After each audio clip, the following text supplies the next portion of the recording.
एक प्रश्न है हमारा, कह रहा है कि एक बहुमंजिल भवन के शिखर से देखने पर, ठीक है, 8 मीटर ऊंचे भवन के शिखर का शिखर 8 मीटर ऊंचे भवन के शिखर और तल का अनुमान कोण क्रमशः 30 डिग्री और 45 डिग्री है। तो बहुमंजिल भवन की ऊंचाई और दो भवनों के बीच की दूरी ज्ञात कीजिए। ठीक, अब देखिए इसमें यहाँ पर अगर आप छोटा सा दिमाग अगर नहीं लगाएंगे तो फिर मामला गड़बड़ हो जाएगा। ठीक है, यहाँ पर कह रहा है अवनमन। ठीक, अवनमन मतलब कि नीचे देखना है। ठीक है, अब कह रहा है कि एक बहुमंजिल भवन है, ठीक है, जिसके शिखर पर, जिसके छत पर हम चढ़ करके और क्या करें, देख रहे हैं। ठीक है, 8 मीटर ऊंचे भवन का शिखर। ठीक, अब इसमें क्या है, एक बहुत ऊंचा भवन है, उसके छत पर हम चढ़ करके नीचे देख रहे हैं, जिसके नीचे एक घर को देख रहे हैं जिसकी ऊंचाई क्या है, 8 मीटर है। तो ऐसे इसको बनाएंगे। एक भवन है, थोड़ा सा ऊंचा है, ठीक है, और यहाँ पर हम चढ़े हुए हैं। ये हमने बता दिया कि ये हमारा ज़मीन है, और ज़मीन पर एक दूसरा भवन है जो कि 8 मीटर ऊंचा है, 8 मीटर ऊंचा है। ठीक है, अगर ये 8 मीटर है तो सेम इतने बराबर इधरों आ जाएंगे, तो यहाँ से यहाँ तक ये भी 8 मीटर का होगा। ये चीज़ हमने बता दिया। ठीक, तो अब इसमें अवनमन कोण, ठीक है, अवनमन कोण बताना है। तो यहाँ से हम पहले इसके क्या कर रहे हैं, पहले शिखर को देख रहे हैं, उसके बाद से तल को देख रहे हैं। ठीक है, एक बार हम शिखर को देख रहे हैं। ठीक है, तो शिखर का जब शिखर को देख रहे हैं, शिखर से शिखर को, तो 30 डिग्री, तो ये 30 डिग्री बन रहा है। ठीक है, हालांकि ये हमारा उन्नयन कोण, हमने उन्नयन कोण की जगह पे हमने लिख दिया। ठीक है, हमारा इसमें क्या बना है, अवनमन कोण बन रहा है। ठीक है, ठीक है, अभी बनाएंगे। तो जब बनाइए लेते हैं। ठीक है, अवनमन कोण, तो यहाँ पर बन जाएगा अवनमन कोण, यहाँ पर। ठीक है, ये आपका बन जाएगा 30 डिग्री। ठीक, और इसको हम मिला देंगे इस तरीके से, ये काम आपको करना पड़ेगा। ठीक है, एक्स्ट्रा में। तो ये चीज़ हो गया, तो 30 डिग्री बन गया। उसके बाद से दूसरा हमारा क्या है कि 45 डिग्री का बना है। कब, जब हम इसके तल को देखते हैं। ठीक है, तो इसके तल को देखेंगे तो ये हमारा तल हो जाएगा। ठीक, अब जो कोण बनेगा ये पूरा बन जाएगा, ये पूरा। ठीक है, पूरा बन जाएगा, तो ये 45 डिग्री, ये बात। ठीक, A B C D E और एफ, ये हमने बता दिया। ठीक है, सबका नाम हमने रख दिया। ठीक है, तो ये पूरा, तो जब पूरा कहेगा तो ये वाला हम पूरा त्रिभुज लेंगे।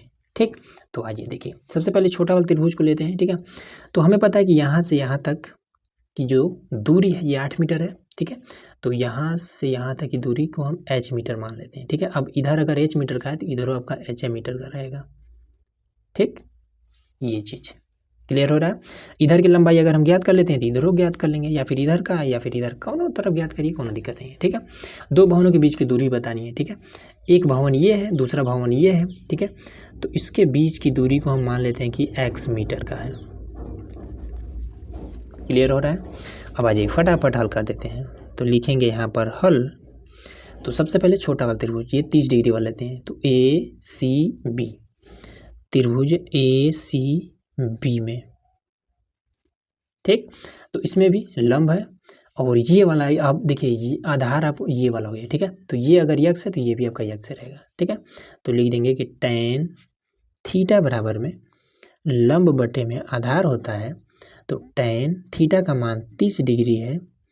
ठीक, तो लंब आपका h है, तो h हो जाएगा, आधार हमने यक्स माना है, तो यक्स हो जाएगा tan 30 डिग्री का मान होता है 1/√3 बराबर में h बटे में x, तो इसका और इसके साथ गुणा हो जाएगा, तो x बराबर में h√3। ये बात क्लियर हो रहा है। अब आ जाइए, ये वाला त्रिभुज लेते हैं 45 डिग्री वाला। ठीक है, तो त्रिभुज किस में, ए बी डी में, ए बी डी में आ जाइए। तो tan 45 डिग्री वाले को लेते हैं, तो tan थीटा बराबर क्या होता है, लंब बटे में आधार होता है, तो tan 45 डिग्री बराबर में लंब कितना है, तो लंब ये पूरा वाला है। ठीक है, h+8, h+8 है लंब, आधार कितना है, तो इसको हमने यक्स माना है, तो ये हो जाएगा x। ठीक है, 45 डिग्री का मान कितना होता है, 1, तो 1 बराबर में h+8 बटे में x, इसका हम इधर ले आ देंगे, 1 के साथ गुणा करेंगे तो x बराबर में h+8 हो जाएगा। ये इतना बात क्लियर हो गया, ठीक है। अब x का मान हमारा h+8 निकला है, ठीक है। तो इसको उठाइए और यहाँ पर रख दीजिए, ठीक है, या फिर इसको उठाइए आप यहाँ पर, इसका मान हम यहाँ पर रख देते हैं, ठीक है। तो h+8 बराबर में h√3, ठीक। अब इसको उधर बुला लेते हैं, तो h ये वाला इधर आएगा तो माइनस में h√3 हो जाएगा और ये वाला इधर आ जाएगा, ठीक है। तो माइनस का ये 8 हो जाएगा, ठीक। तो चलिए h को कॉमन कर लेते हैं, तो h हमारा कॉमन हो जाएगा, तो ये यहाँ पर 1, ठीक है, ये कॉमन में आ जाएगा तो कुछ नहीं बचेगा, तो 1 बच जाएगा, ठीक। अब देखिए, अब दिखाई दे रहा होगा। और उसके बाद से फिर माइनस का ये वाला आपका रूट का 3 बच जाएगा बराबर में माइनस का ये 8, ठीक।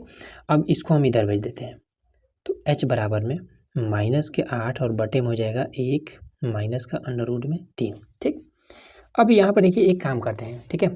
तो इसमें से हम माइनस को कॉमन कर लेते हैं, ठीक है, ताकि ये वाला माइनस खत्म हो सके, ठीक। तो माइनस को कॉमन ऐसे करते हैं, माइनस का 8 ऊपर वाले के साथ में ही है, तो माइनस को कॉमन करेंगे तो इसके अंदर जो माइनस में रहेगा वो प्लस में हो जाएगा और जो प्लस में रहेगा वो माइनस में हो जाएगा। तो माइनस हमने जब इस तरीके से कॉमन किया तो एक आपका प्लस में है, इसके आगे प्लस का चिन्ह है तो माइनस का 1 हो जाएगा, इसके आगे माइनस है तो ये प्लस का √3 हो जाएगा, ठीक।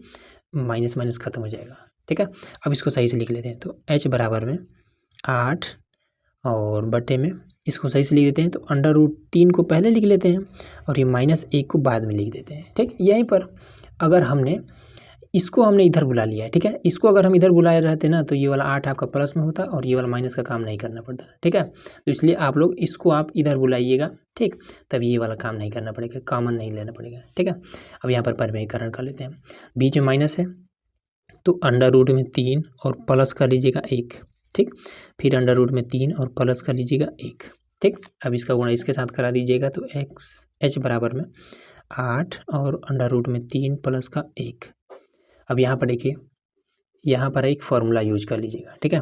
फार्मूला क्या है यही साइड में बता दे रहे हैं कि a+ में b इंटू a- में b बराबर हो जाता है a² माइनस का b², ये चीज़, ठीक।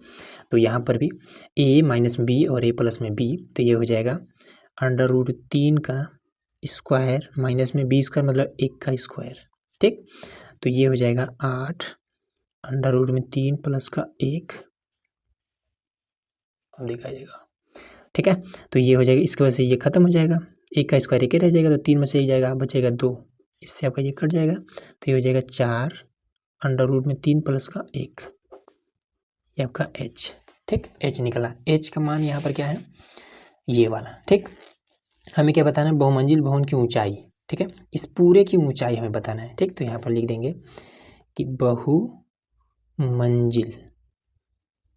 बहुमंजिल भवन की ऊंचाई, ठीक। ऊंचाई बराबर में h + में 8, h का मान कितना है ये वाला, ठीक। तो h का मान रख देते हैं कि 4 √3 प्लस का 1 और प्लस में 8, ठीक।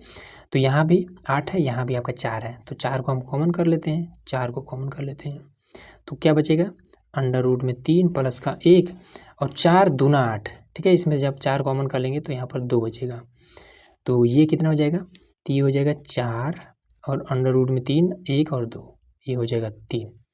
तो ये बहुमंजिल भवन की टोटल ऊंचाई हो जाएगी, ठीक, ये चीज़। अब उसके बाद हमें बताना है क्या कि इस भवन और इस भवन के बीच की ये दूरी x का मान हमें बताना है, ठीक है। तो यहाँ पर हम मान रख देते हैं, ठीक है, x बराबर दोनों है ये है, ठीक।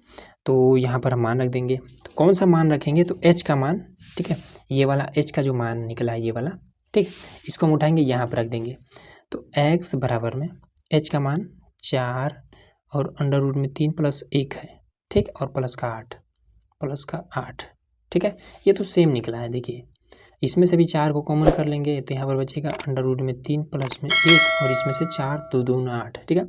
तो ये 2 हो जाएगा, तो ये हो जाएगा 4 √3 और 1 2 1 3, ये दोनों सेम निकला है, ठीक है। यही आपका आंसर हो जाएगा।